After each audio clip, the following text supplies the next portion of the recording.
Olá a todos, o meu nome é Maximilian, eu sou professor de filosofia e hoje eu vou, continuando a programação aqui do canal, apresentar a vocês um pouco do pensamento do David Hume. Na verdade, hoje eu vou fazer uma live para responder questões do Enem, como eu venho fazendo. Eu apresento durante a semana os principais conceitos do filósofo que aparecem na prova do Enem, explico detalhando cada um dos conceitos, suas minúcias, de uma maneira um pouco mais completa.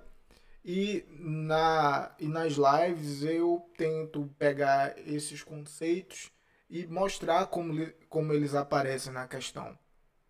Como as pessoas que elaboram as questões trabalham esses conceitos para que você consiga responder essa prova e mostrar que você conhece aqueles conteúdos de uma maneira básica. Não significa que você precisa dominar o conteúdo de filosofia como um estudante de graduação, mas que você precisa ter uma noção um pouco mais geral daquele assunto. E então eu já venho fazendo isso desde René Descartes, que foi o filósofo que eu comecei a apresentar para introduzir o período moderno da filosofia, da história da filosofia. E hoje a gente chega no penúltimo, e é um dos grandes filósofos da história da filosofia, um dos filósofos, um dos maiores nomes da modernidade quando a gente pensa em filosofia e quando a gente pensa em epistemologia. E eu estou falando nada mais, nada menos do que David Hume, que é essa pessoa que você pode ver aqui, é, que é essa pessoa que você pode ver aqui. David Hume viveu entre esse espaço de tempo, 711 e 776, que é um que é o período do iluminismo. Então Hume também, como os filósofos que viveram no iluminismo, sofre influência do grande desenvolvimento da ciência, do método e principalmente do Francis Bacon. Hume aplica então esse método com influência baconiana para tentar compreender como o ser humano aprende, como é que o ser humano consegue adquirir conhecimento e como esse conhecimento se configura na mente humana. Então, hoje eu vou mostrar a você brevemente alguns conceitos aqui. Se você quiser ver isso de maneira mais detalhada, eu sugiro que você entre no meu canal. E os dois últimos vídeos são sobre o Hume. Eu dividi para ficar palatável, para que você consiga entender e não se cansar. É, expliquei com minúcia e tudo. Então, vamos começar aqui, porque eu espero chegar em meia hora no máximo, é, para que você entenda. Então vamos lá para o próximo slide. O que a gente precisa saber de Hume é isso aqui. Deixa eu ver só como ficou a minha câmera aqui, se não está atrapalhando. Pronto, então é isso. Hume trabalha, então, a filosofia de Hume pode ser considerada como uma filosofia que trabalha a teoria do conhecimento, que em filosofia a gente chama de epistemologia.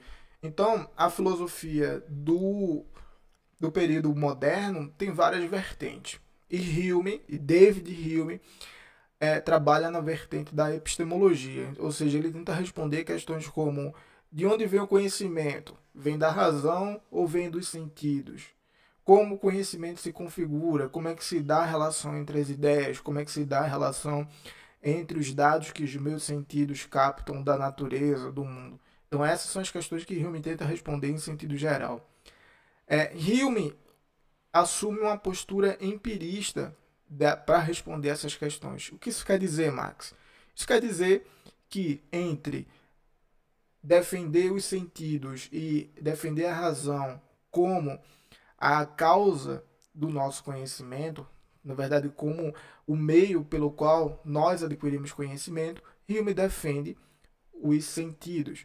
Portanto, para ele, para que o ser humano adquira conhecimento, é preciso que passemos por experiência.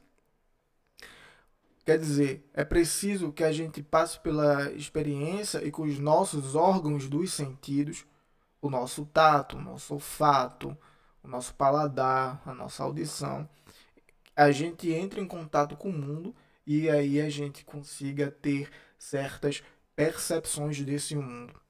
Ou seja, para Hume, o ser humano tem um corpo e tem uma mente, e essa mente é composta de percepções. E essas percepções são preenchidas, digamos assim, entre aspas, pelos sentidos. Então, Hume é um filósofo empirista. E por que eu botei aqui, então, ceticismo? Porque o ceticismo é, é uma das conclusões que Hume chega. O empirismo de Hume é tão radical, mas tão radical, que algumas pessoas, alguns comentadores, alguns estudiosos defendem que por ser radical desse jeito, é impossível que se a partir de Hume se defenda que de alguma maneira possa se alcançar algum conhecimento verdadeiro sobre o mundo e sobre a realidade, sobre a natureza. E na minha aula isso ficou muito claro, eu sugiro que você veja. Isso aí deve vir por causa do conceito de hábito e da ideia de e do conceito também de crença. Todo hábito gera uma crença, desculpa, e aí você vai ver como isso aparece em Hume. Então, o empirismo de Hume é um empirismo tão radical que pode levar a um ceticismo. Então, como eu já tinha dito antes, o conteúdo da mente humana para Hume é composto por percepções.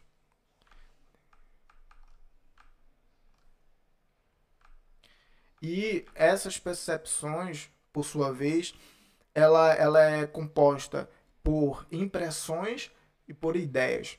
E eu vou aqui mostrar de maneira bem simples o que são essas impressões e o que são essas ideias para a gente responder essas questões.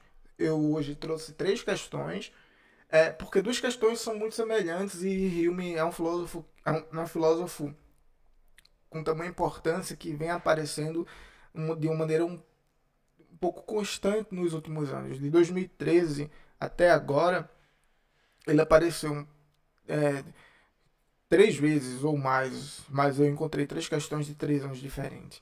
Então a percepção ela pode ser entendida como simples e como complexa. Tá? O que é uma percepção simples? Por exemplo, você ao enxergar uma cor, por exemplo, esse papel aqui amarelo, você tem uma impressão simples.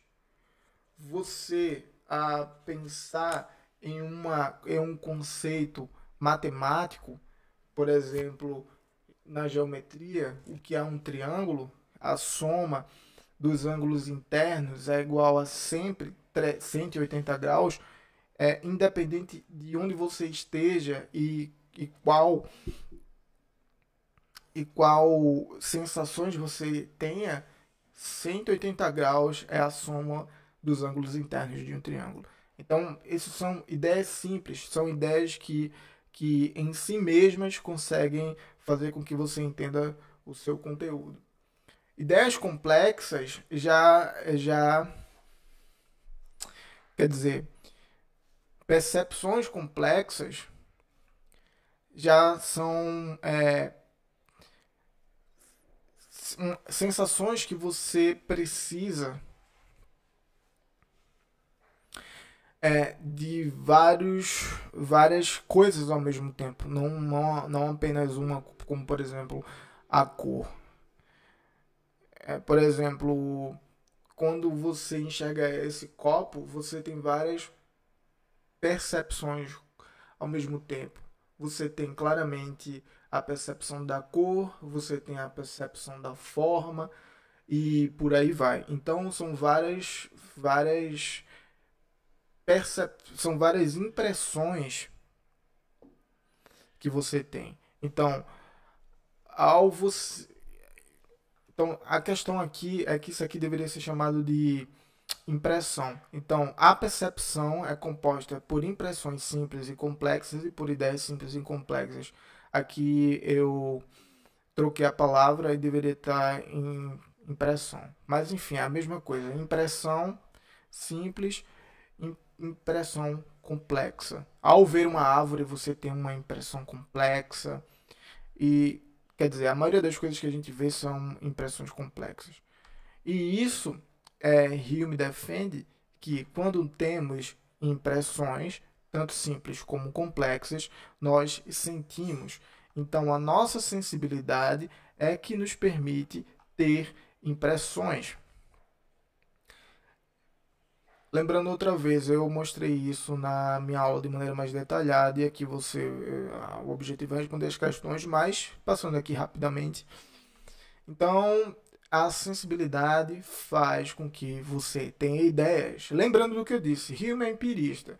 Então, para ter ideias, para pensar, o ser humano depende da sensibilidade. Mas a gente vai entender por que precisa da sensibilidade. Porque as ideias para Hume, elas dependem necessariamente da sensibilidade, das impressões. Então a gente vai ver como é que essas ideias se configuram. As ideias, assim como as impressões, também são simples e complexas. E ter ideias significa pensar. Porém, quer dizer, além disso,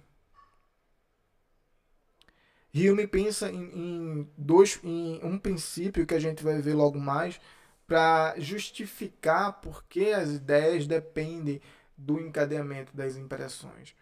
Quer dizer, ao termos uma impressão simples, quer dizer, ao vermos esse bloquinho e vermos que ele é amarelo, temos a impressão da cor amarela.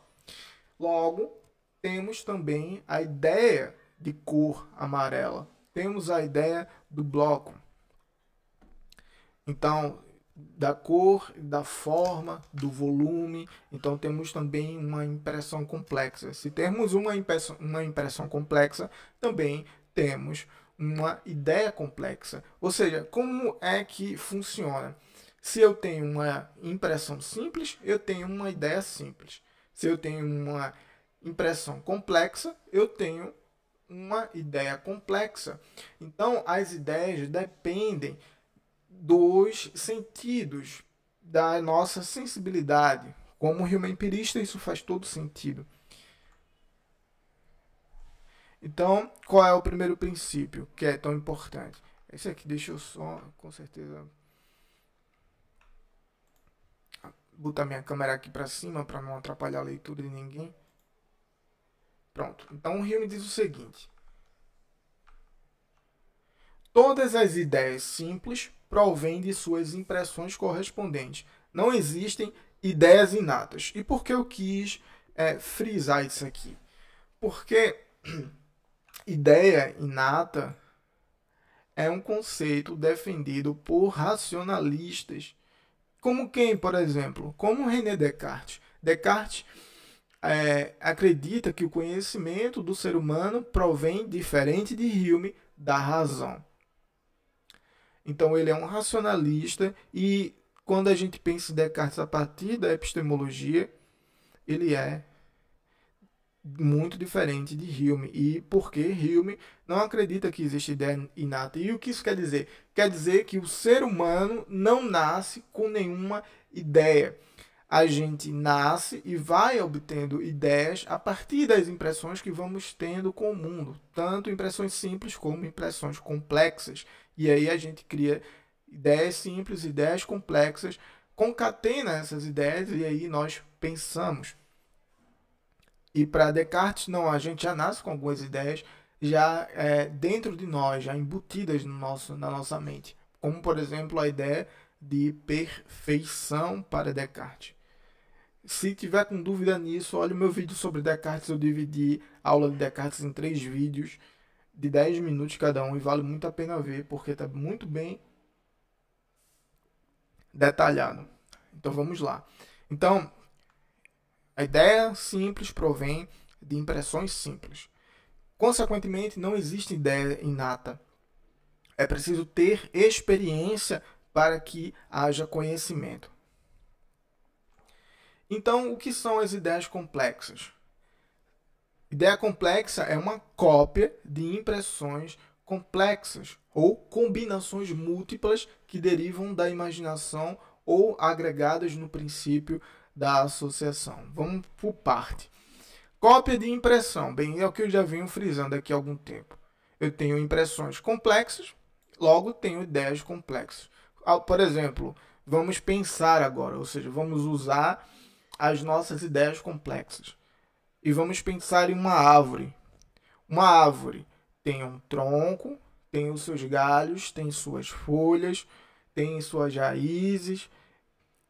Veja, eu acabei de citar diferentes partes de uma árvore. São diferentes impressões que eu tenho de uma árvore. As folhas têm cores, variando com a estação do ano. O tronco pode ser fino, pode ser grosso, a árvore pode ser nova, pode ser velha, ter vários anos. Ou seja, perceba que eu vou aqui listando várias ideias que eu tenho sobre as árvores, porque são impressões que eu tive por toda a minha vida de árvores. Eu vi várias árvores diferentes. Eu vi várias cores de folhas diferentes para árvores em momentos diferentes do ano. Logo, eu tenho essas ideias em mim, porque elas vieram das impressões que eu tive da árvore. E aí você pode pensar em outros exemplos, mas é seguindo essa ideia de necessidade da existência de impressões para que possa haver ideias. Então, e combinações múltiplas que derivam da imaginação. E aí, por exemplo, a imaginação é a combinação de ideias que não derivam necessariamente da mesma impressão.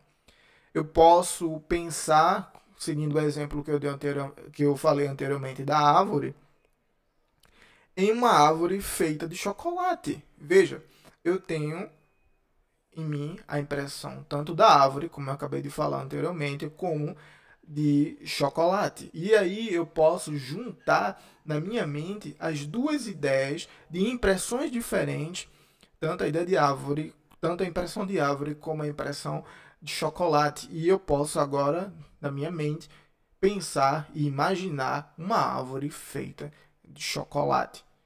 Então, isso que é imaginação para Hume, é pegar ideias de impressões distintas e combiná-las. É isso através da imaginação. E também existe outra maneira de fazer isso, que é através do princípio de associação. Eu gostaria que vocês realmente tivessem visto a aula antes dessa resolução de questão. Mas se não viram, eu falo aqui brevemente. O princípio da associação ele é dividido em três partes distintas, partes diferentes, que é a semelhança, que é a continuidade no tempo e no espaço, e a ideia de causa e efeito, que tem uma importância extrema para você que está estudando o Hume. Eu não vou abordar aqui, porque senão essa live vai ter muito tempo e não é meu objetivo, mas eu abordei na aula e com exemplos variados vai tornar muito mais palatável. Mas fica aqui para você saber como as ideias se associam, como as ideias se agregam por associação, continuidade no espaço e no tempo e a ideia de causa e efeito. Muito interessante, vale a pena dar uma olhada. Então, eu vou responder, vamos lá para a primeira questão. Essa é uma questão do Enem de 2013. Eu vou ler o enunciado e aí a gente responde eu vou dizendo por que tá certo, por que não tá de acordo com o que a gente viu na aula de Hume. Eu não botei tudo que eu apresentei na aula aqui, porque senão ficaria muito grande e fica complicado para quem não viu a aula compreender aqui. Seria outra aula, o objetivo não é esse. Então, essa é uma questão do Enem de 2013 e se trata da obra de Hume mais famosa, Investigação acerca do Entendimento Humano, que é a obra de onde deriva tudo isso que eu falei, de tudo o que está na aula, que é a obra-prima de Hume. a obra que influenciou Immanuel Kant, que é o próximo filósofo que a gente vai ter o prazer de estudar. Então, a questão começa dizendo o seguinte: o contrário de um fato qualquer é sempre possível, pois, além de jamais implicar uma contradição, o espírito o concebe com a mesma facilidade de distinção, como se ele estivesse em completo acordo com a realidade. Que o sol não nascerá amanhã é tão inteligível e não implica mais contradição do que a afirmação de que ele nascerá. Podemos, em vão, todavia, tentar demonstrar sua falsidade de maneira absolutamente precisa. Se ela fosse demonstrativamente falsa, implicaria uma contradição e o espírito nunca poderia concebê-la distintamente. Assim como não pode conceber que 1 mais 1 seja diferente de 2. Parece complicado, mas se você viu minha aula, se você leu alguma coisa sobre Hume, você vai ver que é simples. Vamos ver o que a questão quer e qualquer coisa a gente volta para o enunciado, para desmembrar um pouco isso que está tão condensado.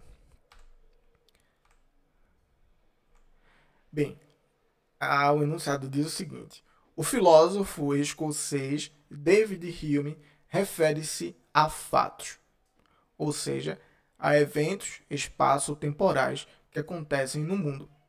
Com relação ao conhecimento referente a tais eventos, Hume considera que os fenômenos. Outra vez aqui, ó. Com relação ao conhecimento referente a tais eventos, Hume considera que os fenômenos, aí a letra A, acontecem de forma inquestionável ao serem apreensíveis pela razão humana. Letra B. Ocorrem de maneira necessária, permitindo um saber próximo ao de estilo matemático. Propiciam segurança ao observador por se basearem em dados que os tornam incontestáveis. Devem ter seus resultados previstos por duas modalidades de provas com conclusões idênticas. Exigem previsões obtidas por raciocínio distinto do conhecimento baseado em cálculo abstrato.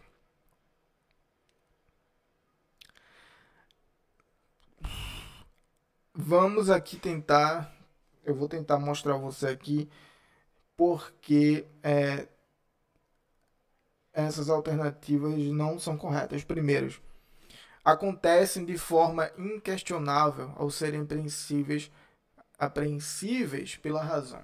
Essa é a alternativa que está mais incorreta, porque como a gente viu, como eu mostrei a você logo no começo dessa live, se você viu a aula ou se você não viu, mas viu o começo da live, eu disse, Hume é empirista. O conhecimento vem através da sensibilidade. O que é a sensibilidade? São as impressões simples e complexas que o ser humano tem ao entrar em contato com o mundo.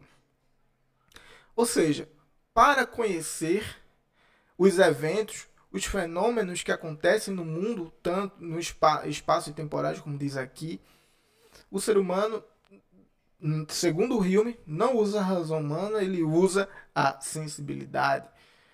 Então, não é apreensível pela razão, e sim pelos sentidos. Então, não é essa alternativa a letra A.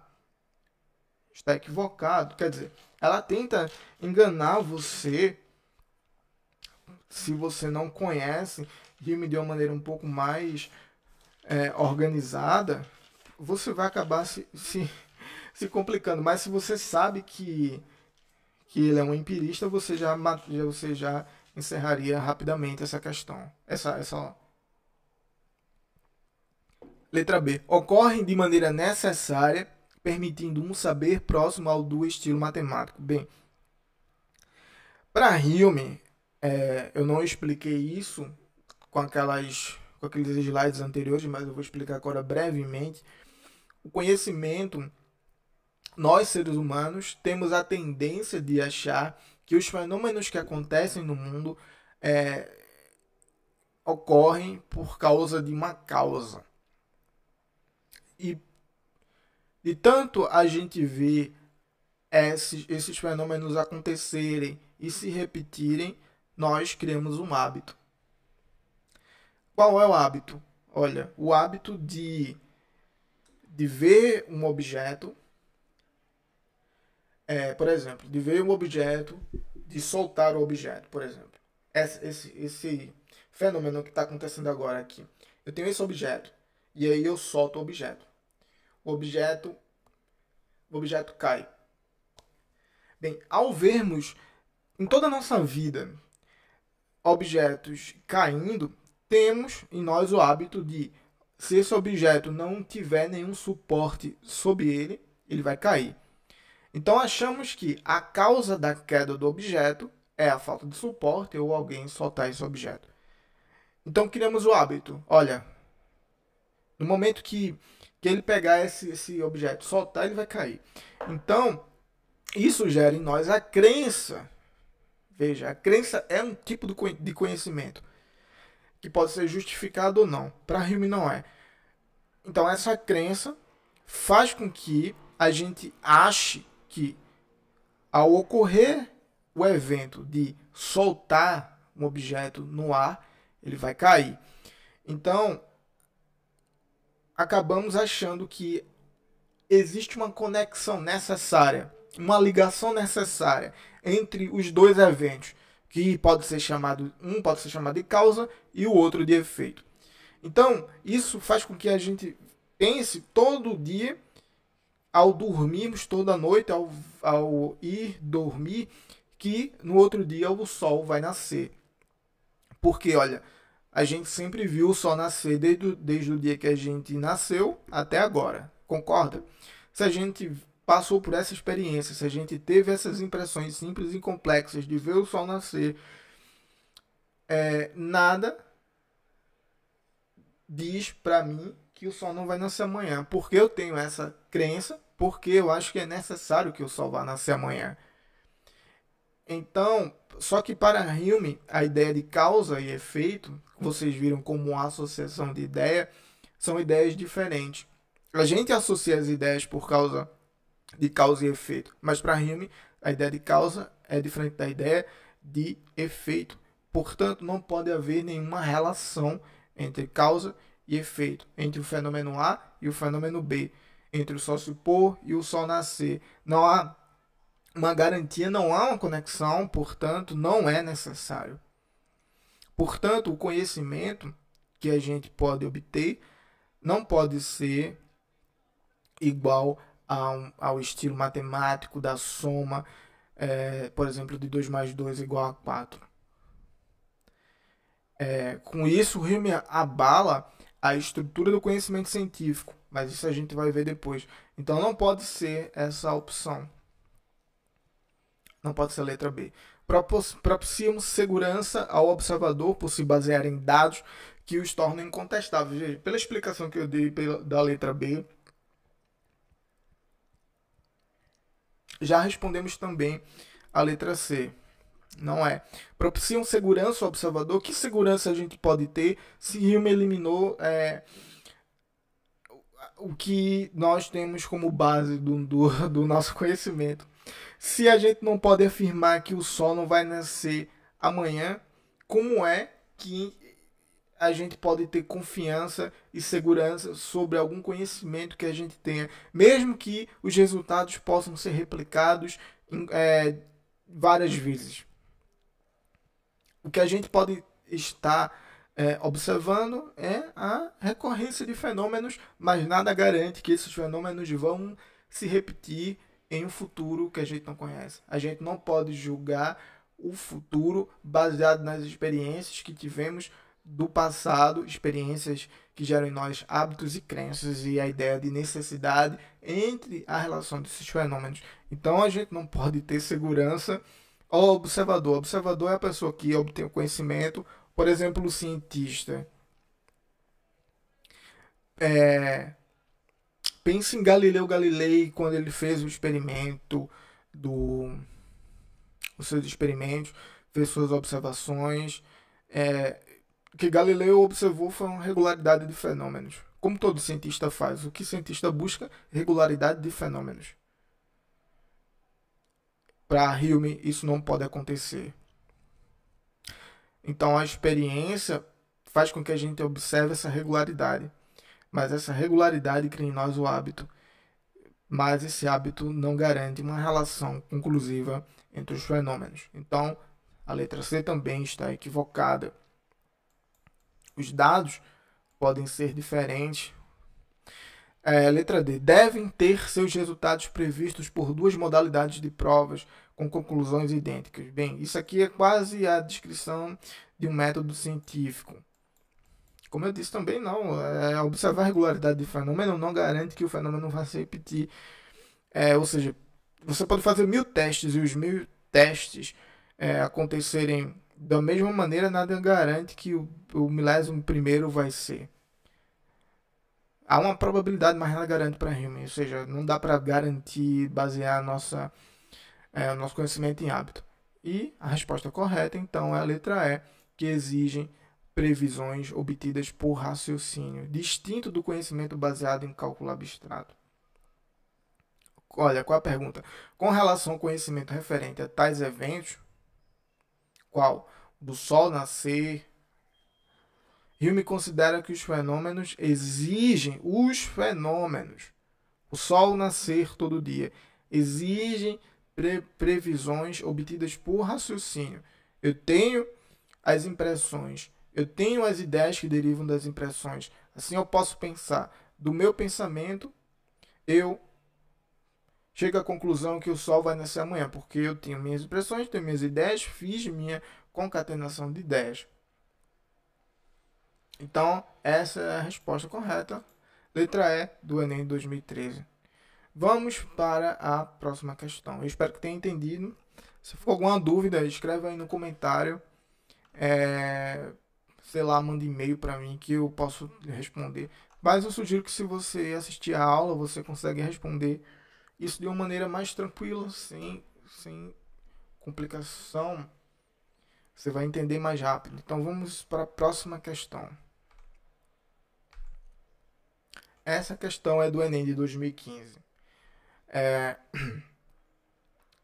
E ela diz o seguinte. Prova azul, eu acho. Mas isso não tem tanta importância, né? Ela diz o seguinte. Todo o poder criativo da mente se reduz a nada mais do que a faculdade de compor, transpor, aumentar ou diminuir os materiais que nos fornecem os sentidos e a experiência. Bem, até aqui você sabe, eu já expliquei tudo. Quando pensamos em uma montanha de ouro, não fazemos mais do que juntar duas ideias consistentes, ouro e montanha, que já conhecíamos. Podemos conceber um cavalo virtuoso, porque somos capazes de conceber a virtude a partir de nossos próprios sentimentos. E podemos unir a isso a figura e a forma de um cavalo, animal que nos é familiar. Ou seja, essa questão aqui resume tudo o que eu disse na questão anterior. Por exemplo, eu dei o exemplo da árvore de chocolate, mas aqui o exemplo do próprio Hume é uma montanha de ouro. A ideia de montanha e a ideia de ouro. Cavalo virtuoso, virtude e cavalo. Espero que tenha ficado mais claro. O que essa questão quer? Hume estabelece um vínculo entre pensamento e impressão. E ele diz o seguinte. Aí a questão diz o seguinte. Tá. Ao considerar que os conteúdos das ideias no intelecto têm origem na sensação. Letra B. O espírito é capaz de classificar os dados da percepção sensível. Letra C. As ideias fracas resultam de experiências sensoriais determinadas pelo acaso. Os sentimentos ordenam como os pensamentos devem ser processados na memória. E as ideias têm como fonte específica o sentimento cujos dados são colhidos pela empiria. Desculpa, eu tenho que tomar um gole aqui de café. Deixa eu ver se tá tudo bem aqui. Tá tudo bem.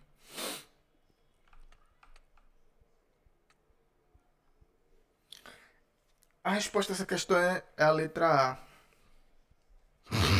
Opa, desculpa, gente.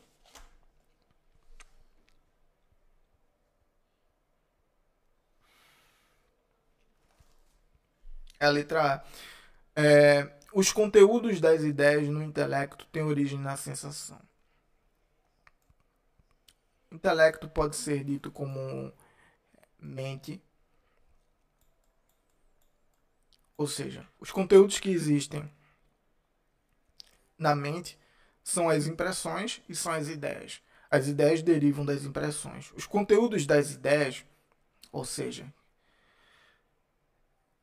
que existem na mente, têm origem na sensação. Claro, a sensação é o que? Como eu falei já exaustivamente, as impressões.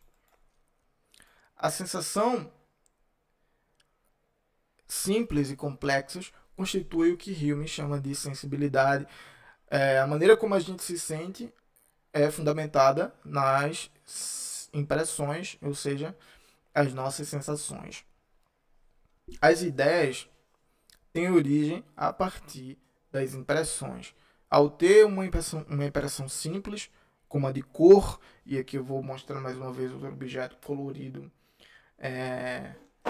essa caneta azul, temos a impressão simples de cor, mas do objeto caneta temos uma impressão complexa. Temos a impressão da ponta, a impressão da cor, a impressão da palavra, a impressão da tinta, a impressão de dois objetos que formam um objeto da tampa, ou seja, temos uma impressão complexa também por esse objeto.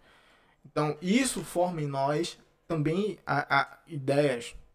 Tem uma ideia simples, eu tenho uma impressão simples, e isso me dá a ideia simples. Eu tenho impressão complexa, tenho ideias complexas.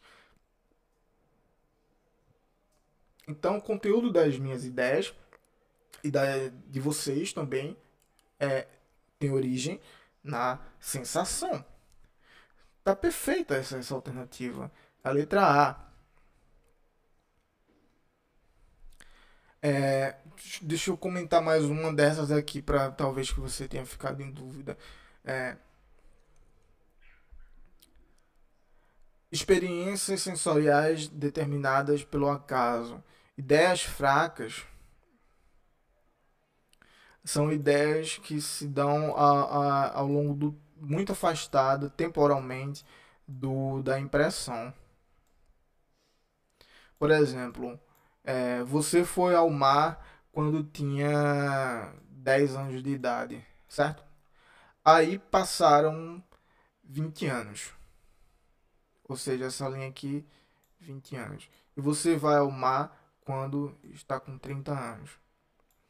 Durante esses 20 anos, a impressão que você teve do mar é uma... Quer dizer, a ideia que você tem do mar, quando você chega aqui nesse ponto, vamos dizer os 29, é uma ideia fraca, porque você foi ao mar com 10 anos. Ou seja, você não reforçou, você passou muito tempo sem ter contato com aquela impressão, sem ter aquela impressão novamente.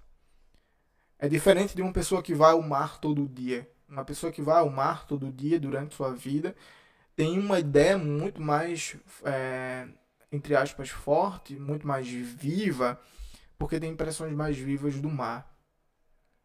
Ok? Essa alternativa mais simples, né?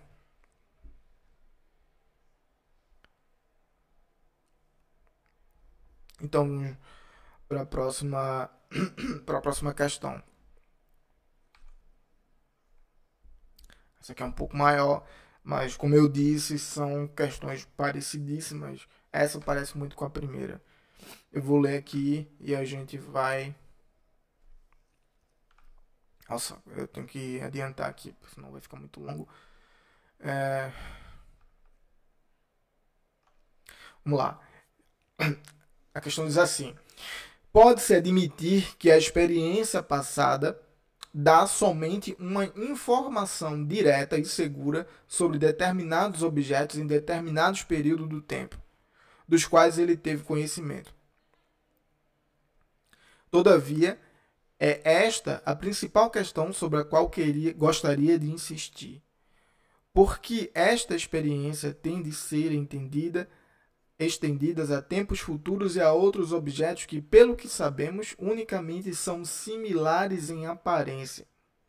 Isso é Hume falando. Aí ele diz o seguinte: o pão que outrora comi alimentou-me, isto é, um corpo dotado de tais qualidades sensíveis estava, a este tempo, dotado de tais poderes desconhecidos. Mas, segue-se daí que este outro pão deve também alimentar-me como ocorreu na outra vez, e que qualidades sensíveis semelhantes devem sempre ser acompanhadas de poderes ocultos semelhantes, a consequência não parece de nenhum modo necessária. Não sei se ficou claro, mas Jimmy está dizendo, por exemplo, hoje, dia 5, eu comi um pão. Esse pão tinha as características e os poderes de me alimentar. Mas nada garante que daqui a 10 dias, quando eu comer outro pão, que esse pão irá me alimentar. Porque não existe uma relação.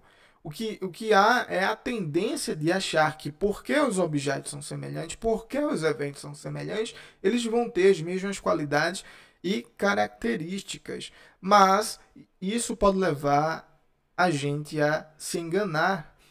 E por vezes leva. E aí eu vou dar um exemplo aqui coloquial. Eu não sei se vocês conhecem a música do Plantão da Globo. Eu não tenho como botar aqui agora.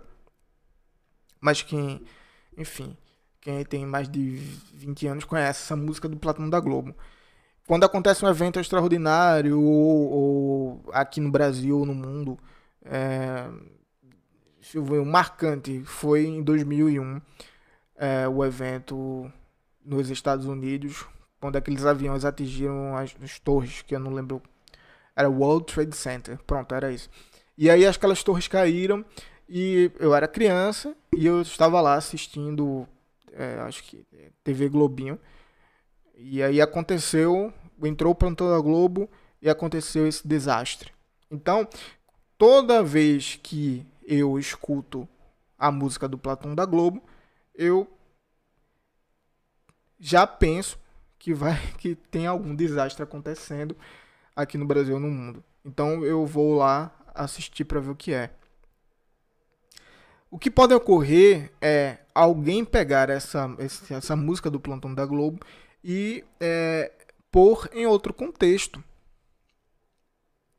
Ao pôr em outro contexto, e eu ouvir a música em outro contexto, eu vou levar minha atenção para onde está a música, mas talvez não tenha nada a ver com um evento extraordinário. Por exemplo, esses carros de gás que passam pelas ruas vendendo gás, já aconteceu de botar a música do Plantão da Globo e aí tá passando pela sua rua e de repente toca essa música do Plantão da Globo extremamente alta e você corre pra ver o que é e descobre que é alguém vendendo gás.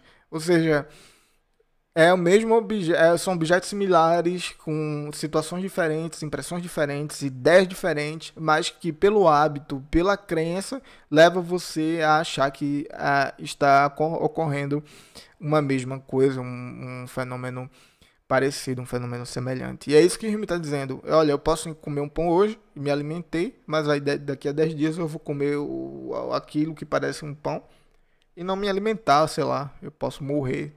Vai que seja um pão feito com veneno, com alguma coisa desse tipo. Então não dá para confiar na semelhança dos fenômenos e com isso criar hábitos e crenças. Mas a gente vai. O que a gente faz, o que é preciso para nossa vida é que a gente fique consciente disso. Muitas vezes a gente está enganado. Então, o que é que a questão quer aqui? O problema escrito no texto tem como consequência. Ou seja, qual é a consequência disso que Hume falou? Letra A. É prova do Enem de 2016. Letra A. Universalidade do conjunto de proposições de observação. Normatividade das teorias científicas que se valem da experiência. Essa eu quero comentar. Dificuldade de se fundamentar as leis científicas em bases empíricas. inviabilidade de se considerar a experiência na construção da ciência e correspondência entre afirmações singulares e afirmações universais. Deixa eu ver se tem um café aqui ainda.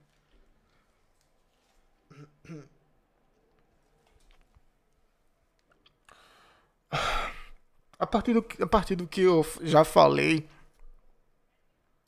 pode parecer complexo. E lembrando que tem muito mais detalhe que eu não posso falar aqui, porque acho que eu já cheguei num tempo muito grande da live já, né? Mas, enfim, é só sair pulando. Vê. A partir do que Hume falou aqui. Opa, que danado aconteceu aqui.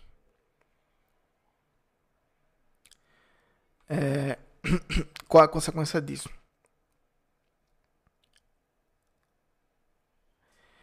Primeiro que a universalidade do conjunto de proposições de observação. Universalidade do conjunto significa que a gente está falando, por exemplo, de conceitos, que é outra coisa que Hume trata, que é muito importante.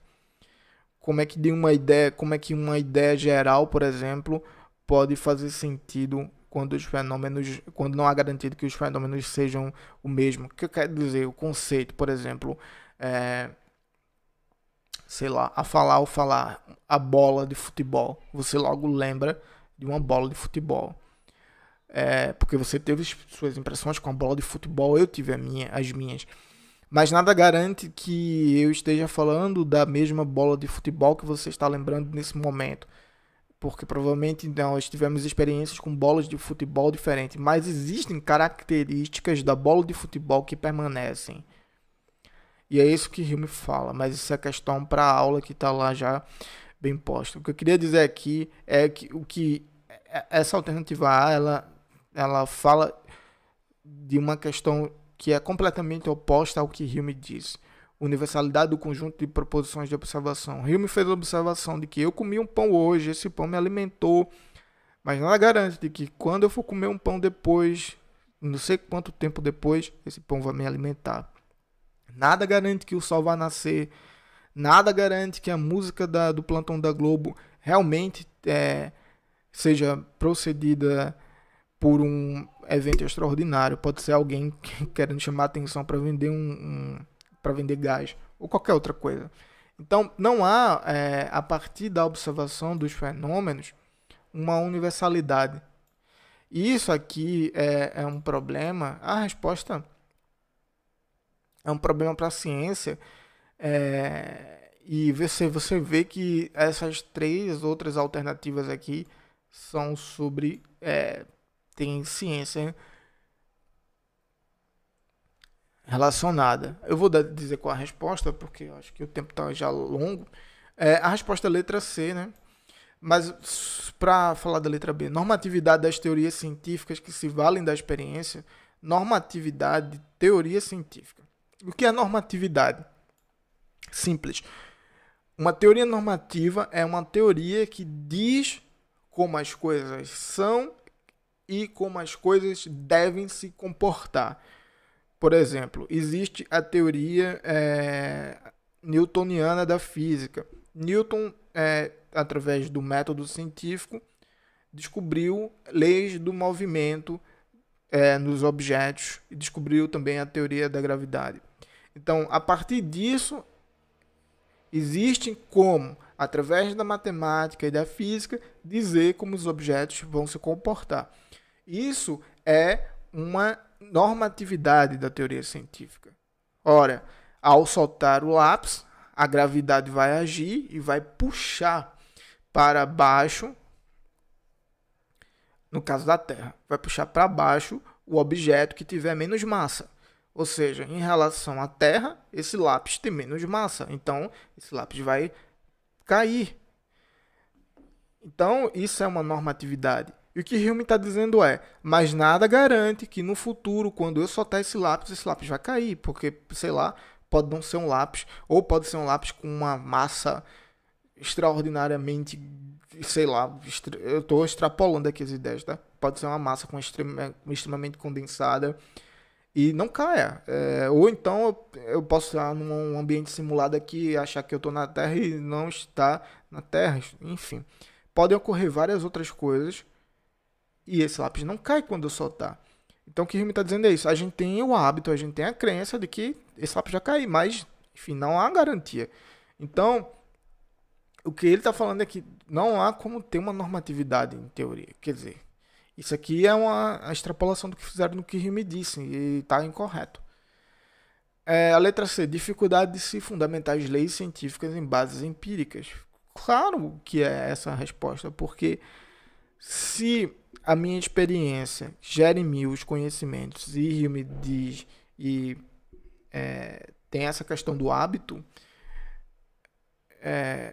como é que eu posso criar uma teoria científica, uma lei científica, que é baseada na recorrência de fenômenos e relações, e eu sei que o hábito gera crença, então como é que eu posso fundamentar alguma coisa nisso, baseado em hábito? Gera no mínimo uma dificuldade para a justificativa da ciência. Ou seja, como é que eu posso fazer o conhecimento humano se expandir se eu não tenho uma garantia de que a minha experiência, ou seja, as bases empíricas do conhecimento, realmente expandem o conhecimento ou me enganam? É isso que me pôs em xeque. E é isso que o filósofo alemão Immanuel Kant vai resolver com o conceito de juízo sintético a priori. Mas isso é questão para outra aula. É, muito, muito interessante. Mas é questão para outra aula, eu não posso ficar aqui falando. E a letra D diz o seguinte: inviabilidade de se considerar a experiência na construção da ciência. Derivado, ou seja, depois que ele pôs em xeque essa questão do hábito e da crença, de necessidade, a ciência fica em posição de xeque, porque agora tem que haver uma justificativa para como o conhecimento se expande através da experiência. Porque se você pensar, por exemplo, agora a gente está vivendo essa época de pandemia, e aí existem vários laboratórios espalhados pelo mundo que estão tentando criar uma vacina. Mas antes dessa vacina ser liberada, é preciso aplicar os estudos ao método científico. E uma das etapas é conseguir replicar os resultados. Se Hume tivesse vivo e ele aplicasse essa ideia de hábito, ele dizia, olha, nada garante que o resultado vai ser igual para todos os seres humanos, para todos os 7 bilhões de pessoas, as 7 bilhões de pessoas que existem nesse planeta. Alguma dessas pessoas pode ter um efeito diferente. Então, veja, a ciência fica em xeque porque ela não pode mais avançar. Ou seja, como é que a gente vai conhecer se tudo que a gente vê é relação de hábito, é relação entre os fenômenos e hábito? Isso é a questão para responder na outra aula. E a letra E, correspondência entre afirmações singulares e afirmações universais. Essa aqui é a ideia do conceito que você vai entender melhor na minha aula. Pronto, eu respondi as 3 questões. Meu nome é Max Milan, né? Eu não sei se eu falei no começo, mas eu devia ter falado. Enfim, deixa eu ver como tá aqui. Para quem quiser falar comigo de maneira mais direta, tem meu Instagram, que é o Max Milan Salles. É só lá entrar em contato comigo que eu respondo sem nenhum problema. Deixa eu só ver aqui. Pronto. Então, eu espero que você tenha gostado. Eu resolvi hoje 3 questões do David Hume. Também fiz uma aula, né, que foi postada em 2 semanas, 2 partes diferentes para o David Hume, para você conseguir entender de maneira mais minuciosa o encadeamento dos conceitos e como o Hume pensa e como ele põe em xeque a ciência. É muito interessante, que é um conhecimento que você pode aplicar na sua vida para além do Enem. E é isso, eu espero que você tenha gostado. Na próxima semana tem o vídeo, a aula do Immanuel Kant. Eu estou preparando já, trabalhando nele. Vai ser muito bom para que agora você vai entender o desenvolvimento da história mesmo, porque Kant vai levar em consideração o que Hume fez e vai tentar responder isso, e responde isso com um conceito muito interessante. Então, eu espero que vocês façam um bom proveito. Meu nome é Maximilian, eu sou professor de filosofia e a gente se vê na próxima aula. Tchau, até mais.